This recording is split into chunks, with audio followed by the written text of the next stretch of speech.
ទេថាជួបភ្លាមស្រឡាញ់ផ្លេតជួនកាលនោះអ្នកដែលយើងមិនអាចស្គាល់គ្នាសោះក៏អាចលួចបេះដូងយើងត្រឹមតែស្នាមញញឹមមួយវិនាទីតើវាជាព្រហ្មលិខិតឬក៏ជាការចែកដន្យថ្ងៃនោះខ្ញុំបានធ្វើដំណើរតាមម្នាក់ឯងទៅទីក្រុងរាប់ម៉ោងដើម្បីទៅ testing រឿងថ្មីក្នុងចិត្តខ្ញុំភ័យផងអរផងដើរផងគិតផងរហូតដល់មុខបន្ទប់ប្រជុំពេលទាញឯទ្វារបើកភ្លាមក្នុងបន្ទប់មានមនុស្សតែ3នាក់ទេប៉ុន្តែអ្វីដែលធ្វើឲ្យបេះដូងខ្ញុំលោតខុសចង្វាក់នោះគឺនារីម្នាក់ដែលអង្គុយនៅទីនោះនាងងាកមកមើលខ្ញុំហើយញញឹមដាក់ខ្ញុំយ៉ាងស្រស់ទៀតអូយក្នុងចិត្តលួចសួរខ្លួនឯងថាតើនេះជាគូព្រេងខ្ញុំឬ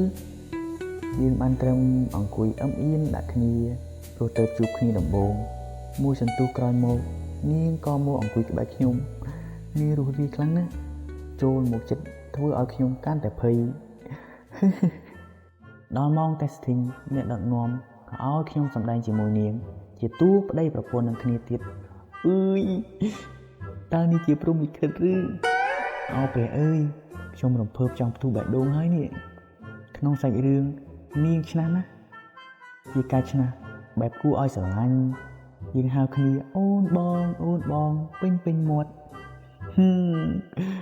ហើយតែ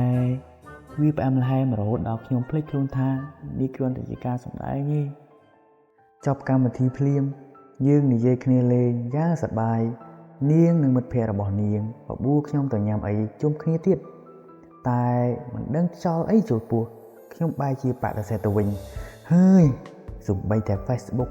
IG ក៏មិនបានសុំហើយមិនដឹងជាថាខ្លួនឯងនេះភ្លើដល់កម្រិតហ្នឹងទេហ៎ប៉ុន្តែឥឡូវនេះបានត្រឹមតែអង្គុយនឹកស្នាមញញឹមនាងទាំងមិនដឹងថាតើនាងនឹកខ្ញុំដូចខ្ញុំនឹកនាងអត់ណហើយបានហើយសាច់រឿងយើងចប់តែត្រឹមហ្នឹងហើយអត់មានអីតាមដានទៀតទេបើចង់ដឹងថាថ្ងៃក្រោយជួបនាងទៀតអត់ណាកុំភ្លេចចុច follow ម្នាក់មួយផងណា